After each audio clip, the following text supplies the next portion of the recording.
Drawing maps with pen and paper is amazing. In some ways, nothing beats that tactile feeling. Still, I do find myself working digitally a lot these days, starting with a blank page like this and taking it to completion to look something like this. There are a lot of advantages to working this way, and today's video is going to be a guide for getting started drawing maps digitally.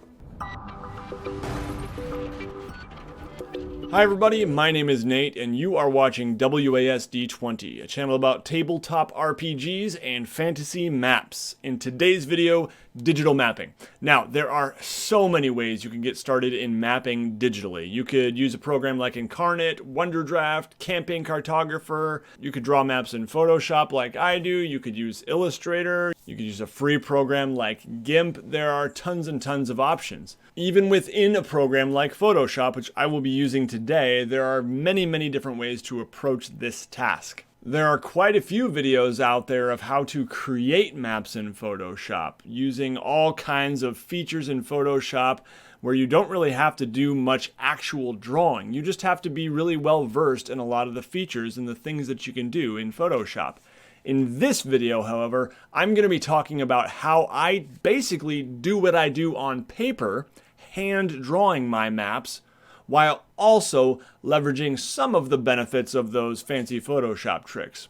What you're going to see in this video is just my method. There are definitely other ways, possibly even some better ways to do many of the things that I do, but one of the places you're definitely going to want to start if you're getting serious about drawing maps digitally is with a drawing input device.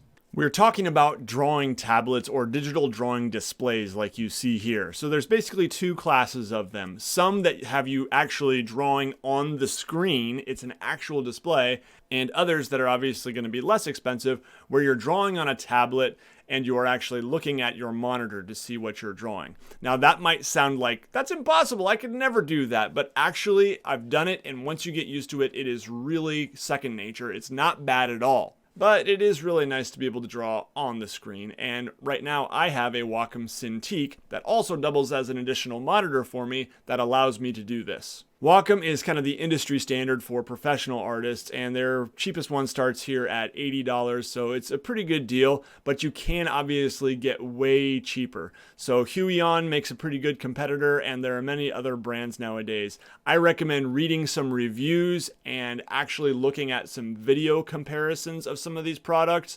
Also, look at how old the reviews are, because some of them have only been around a few months, and their durability has not really been put to the test yet. Recently had one of my patrons buy one of these XP Pen ones that broke pretty quickly, and they ended up investing in a Wacom. So I won't say much more on that here. I've loved the Wacom tablets I've had, but they are a lot more expensive than almost any other brand out there, and sometimes I do wonder, is it 2 or 3 times better than a Huion tablet, for example? Because it costs 2 or 3 times as much. Anyway, I will put links to some drawing tablets I recommend down in the video description. You can check those out. Those are Amazon affiliate links, so anything you buy through those links does give me a small commission at no additional cost to you. It's a great way to support the channel. In case you're wondering why you would want this, obviously you don't need it, but I can't imagine drawing maps with my mouse. Having an actual pen means I'm actually drawing, and the nice thing about most of these is that I can do some drawing, then I can flip it over, and I can erase with the other side. With pressure sensitivity on these things, I can press a little harder to get a thicker line or a darker line, and a little lighter to get a thinner or lighter line, depending on how I set it up in Photoshop. If we're actually talking about drawing maps digitally, I can't imagine doing it without one of these devices, and some of them are really cheap, and it doesn't hurt to start with one of those cheaper ones. So after you get an input device, you're going to want to get that set up, get your drivers installed, make sure that the computer is recognizing it and that it's recognizing the fact that this is not just a mouse here, that there is some pressure sensitivity going on. Make sure your program you're using also recognizes that, whether that's Gimp or Photoshop.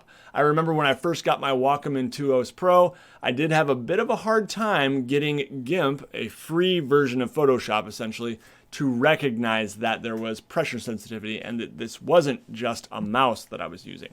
Another thing you might want to consider on these tablet devices is if they do have buttons on them, you want to program those. Here on mine, I have some very useful things programmed. I have brush larger, brush smaller, which in Photoshop is the bracket keys programmed to the side. I have zoom in and zoom out, which in Photoshop is usually control and the scroll wheel, or control plus, control minus. I have undo programmed to this button right here. That's a very useful one for me.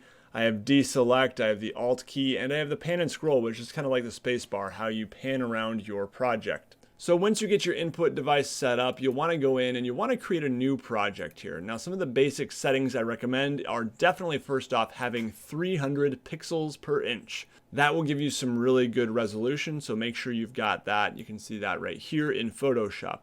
The other thing is you want to decide on the dimensions. For most maps, I do 11 by 8.5, which is a standard size of printer paper here in the US.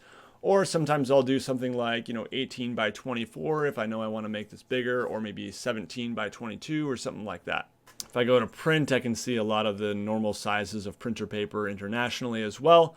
But anyway, I've got mine at 8.5 by 11, 300 pixels per inch, and I have made mine in landscape mode here. Now, one of the many advantages of working in Photoshop is that you can get a nice kind of like texture in the background of your paper without having to like soak it in tea and burn the edges in the oven and all that stuff, which is cool. But for me, I usually just go to a Google image search and search for aged paper or parchment or something like that.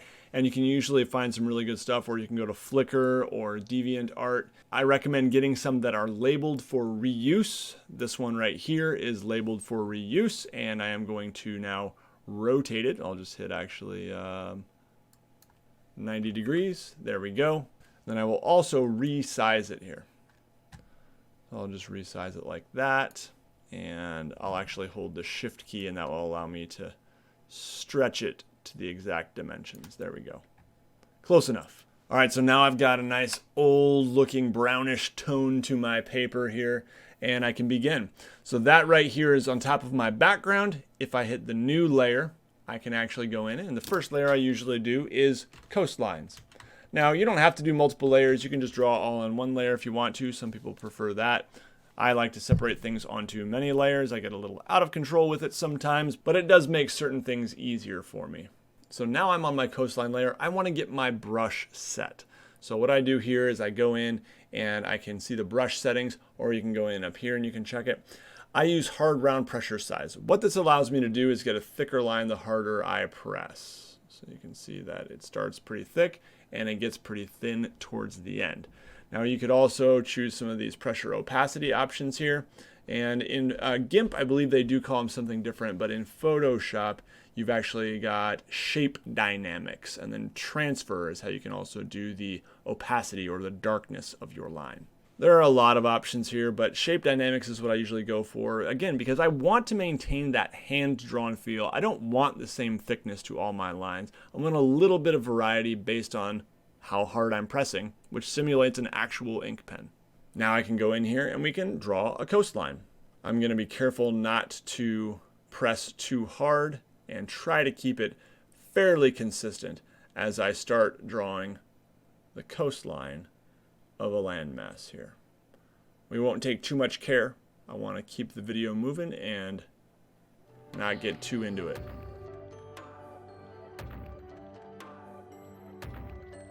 Now let's say that I want to move it a little bit because it's not quite centered. I could add another island out here to fill it in, but I actually just want to move it. So I'm going to use the lasso tool, and I am going to then lasso it and select the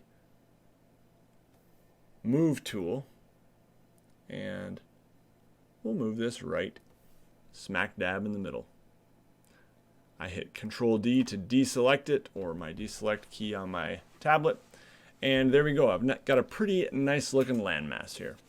So those are some of the basics. From here you can go in and maybe I'll make my brush a little bit smaller now. I'm down to a size 7 brush. As I zoom in, Control plus, or you can use Control and the scroll wheel on your mouse. And I can start drawing some mountains. Mountains are usually what I do first. Let's make a new layer and we'll call it mountains.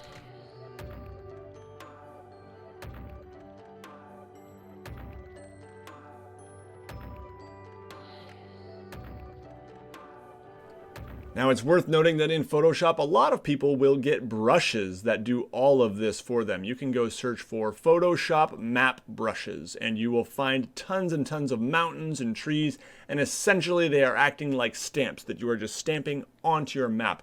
That's another shortcut that a lot of people use. For me, again, I'm always hand drawing things myself.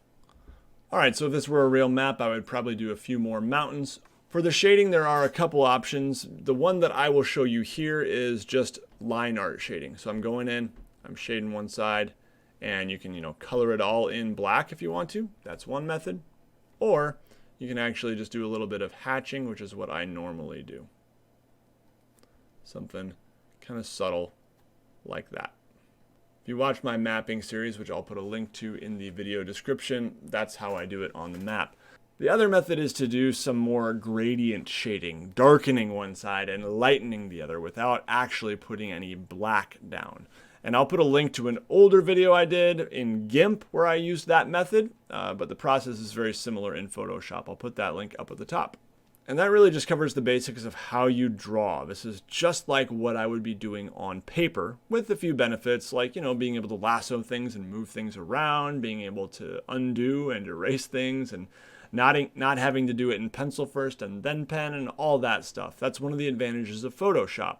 But in addition to the drawing, there are a few other nice tricks in Photoshop that I do take advantage of. One is easily shading my water. So if I want to shade my water, I usually select my coastline layer, and then I use this magic wand tool. I believe in Gimp it's a fuzzy select tool. After that, I'm going to make a new layer, and I'm going to call this water shade. Okay, so I've got my water shade layer. I'll put that on top. Then I am going to use the bucket fill tool, and on my water shade layer I'm going to fill in what I have selected. I still have that selected for my coastline. Now I fill it in. Now it's all black. I don't want black water. So you could absolutely go with a different color, but I usually don't do color maps. I just do more of the old school kind of Tolkien Middle-earth style map where you've got different gradients of the same parchment. So what I do is I make it an overlay layer. Now that's a little too dark for me, so I take the opacity of that entire layer and I'm just going to knock it down to something like a 37%. I think that looks pretty nice. Same thing could work if you have multiple land masses and lots of islands. You just select the water area on your coastlines layer, then you fill it in on a watershade layer and make it an overlay layer to just darken what's already there. I use a very similar method for the gradient shading I talked about on the mountains, except I'm not using the bucket fill tool there. I'm actually kind of painting it on the side of the mountains. Another neat trick and a reason I like Photoshop, it makes borders so much easier. Borders are very stressful when I do them on paper. So I'm going to take my background layer here and I'm going to select it with the magic wand tool once again. This time not my coastlines, but my background layer. Then I'm going to make a new layer and I'm going to call it border. Put that at the top as well. Now I'm going to go edit, and on my border layer I am going to stroke. This is going to create a line around what I have selected. We'll make it about 15 pixels wide here, and there we go. Alright, now if I deselect that, I can see that there is a black line around the edge of my map. Now I'm actually going to be getting rid of that line. My real border, I'll call border 2 here. Then I'm going to select my border layer.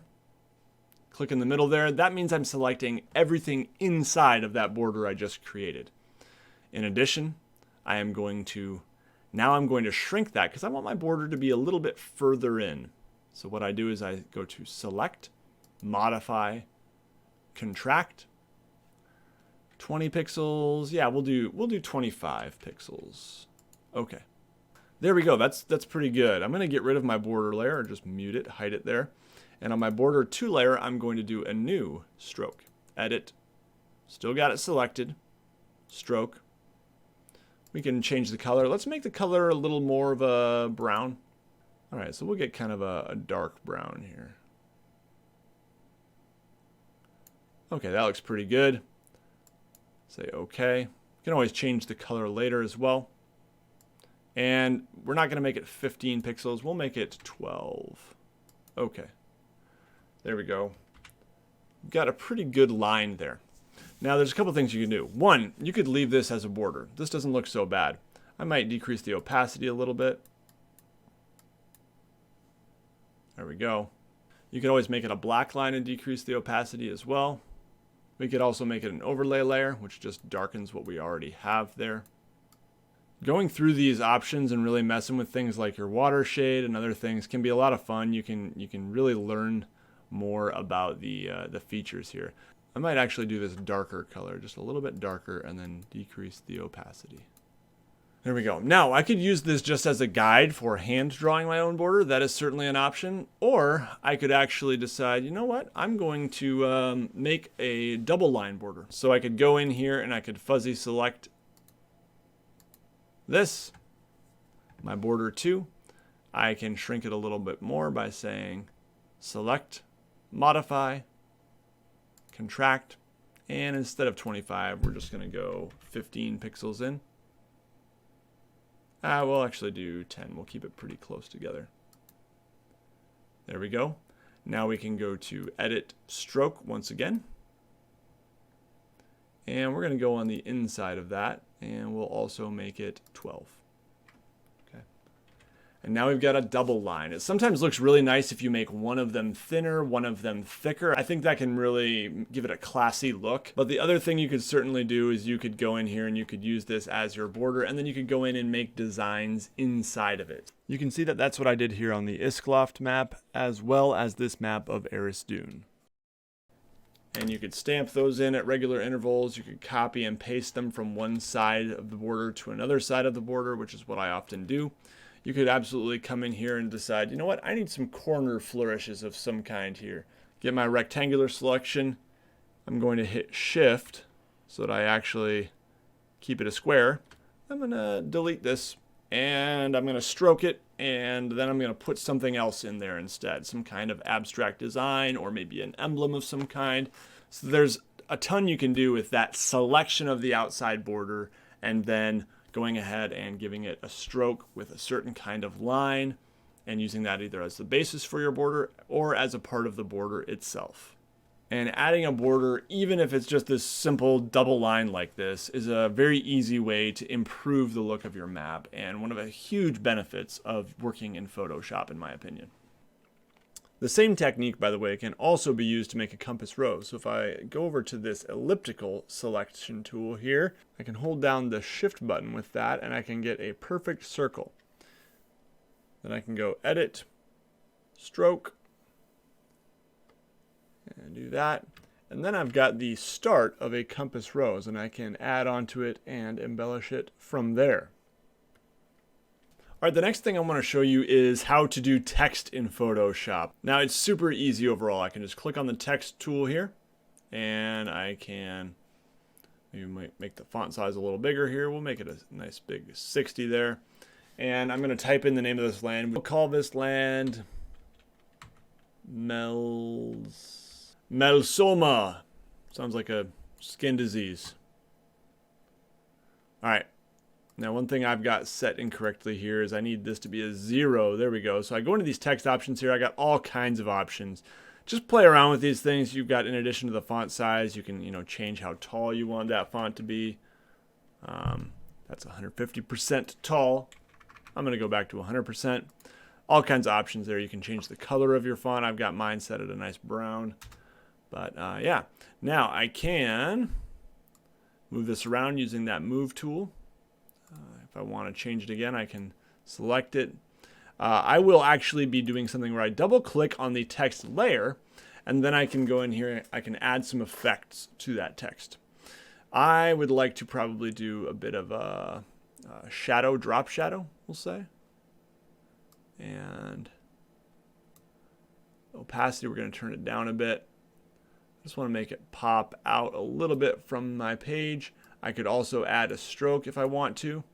Just go in here and check that box, and then you can see my default color is a nice kind of yellowish. Make that stroke bigger.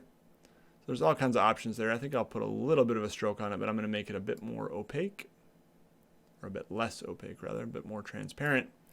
And there we go. Now I've got a nice looking text. Although I have to be honest, I don't like Melsoma that much. Sometimes I just make up words. All right, let's go over to talk about curved text. That is one of the big things about Photoshop that made me a convert over using Gimp. I liked Gimp. It was free, and it enabled me to do pretty much everything I do in Photoshop, but some of those things were a bit harder. One of those things is this curved text bit. So if I click the pen tool here, I'm going to use my mouse for this, not my tablet. I'm going to click one place where I want to start-ish, one place, and you want to go further than you want to start and further than you want to end. Another place I want to end, and then I'm going to hold it. I held that second click, and now I can move it around while I'm still holding it. And I can make a nice curved line. So I want to have mine probably something like that. There we go. Now I can click my text tool, let go of that path and use my text tool. Click somewhere near the beginning here, and we can call this, ooh, that's way too big. Let's make it a size 11 font. We'll call this the Stone Heart Peaks. Now this one I actually do want to stretch it out a bit, so I'll hit Control A to select all. And then in my text options here, I am going to make it 100. Yeah, that looks pretty good. Okay, move it around a bit. Now maybe I want to curve it a little bit that way. There we go. Hit Control T to transform it. I could mess with it in that way, rotate it, and there we go. Now if I do want to have it over my mountains, I could use that stroke feature to still have it a little bit set apart from my mountains. So maybe I'll make this a little bit bigger. And something like that. And that makes it a lot easier to read. I don't do that curved text for everything, but for like mountain ranges or for seas and oceans, I will definitely try to use that curved text. For cities, towns, etc., I just use standard text. One thing I often do is at the end, I will combine all my text into one layer, and then I can add the stroke. That way I'm not doing it bit by bit, but yeah. So I think that's going to be all I show you for this one, guys. I just wanted to show you some of the basics for getting started drawing maps in Photoshop in the cell sorted maps style. If you have any questions, if there's anything else you'd like to see, definitely put them down below. There is so much more I could say and so much more detail we could go into, but I wanted to keep it from becoming like an hour-long tutorial and just show you guys some of the basics. If there are things you definitely want to see in the future, let me know. Now, before I go, I do want to thank my patrons for their support. Patrons actually get a little more access to asking questions and getting help with their mapping needs because I do weekly live map drawing streams for all my patrons. At just $2 a month, you will get access to all of my past map drawing streams as well as weekly ongoing streams. So definitely go check it out. At certain levels, patrons even get consultations with me one-on-one where I can take a look at your map, give you feedback, and give you tips for how it can be improved and things like that. So all that information is over at patreon.com/WASD20. I want to thank you all so much for joining me for this one. If you liked it, make sure you give it a thumbs up and make sure you're subscribed. Everybody take care. You'll see me again very soon.